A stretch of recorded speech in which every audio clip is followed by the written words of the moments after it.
TET पेपरफुटी प्रकरणातील मुख्य आरोपी विजेंद्र कुमार गुप्ता याच्यासह त्याचा साथीदार इंद्रजित कुमार सिंग याला बिहारमधून समस्तीपूरमधून अटक करण्यात आली आहे। भिवंडी पोलीस उपायुक्त पवन बनसोड यांनी पत्रकार परिषदेत ही माहिती दिली।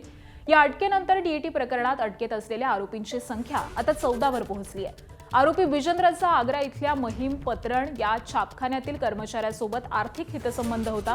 महत्त्वाचे पेपर छापण्यासाठी आले की ठराविक रक्कम देऊन तो ते पेपर कर्मचाऱ्यांकडून विकत घेत असल्याची माहिती पोलिसांनी दिली आहे। आरोपींनी पेपर कोणाला, कितीला आणि कुठे विकला याचा पुढील तपास सुरू आहे। तर न्यायालयानं दोन्ही आरोपींना 30 तारखेपर्यंत पोलीस कोठडी सुनावली आहे।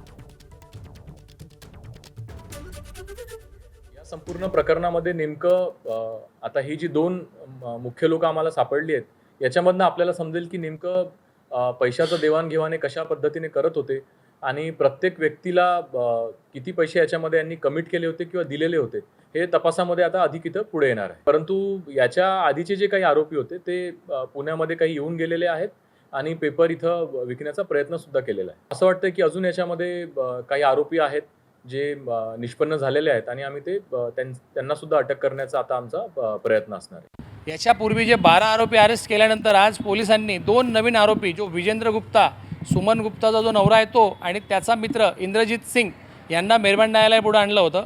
त्यांच्याकडनं पोलिसांना अशी माहिती मिळालेली आहे का यांनी तो पेपर लीक करण्यामध्ये आरोपी नंबर 1, 3 आणि 11 म्हणजे धीरज, आकाश आणि राजीव शाह यांना मदत केलेली आहे आणि यांच्या मदतीने यांनी महाराष्ट्रामध्ये येऊन तो सदरचा पेपर लीक करण्याचं कट कारस्थान आखलेलं आहे।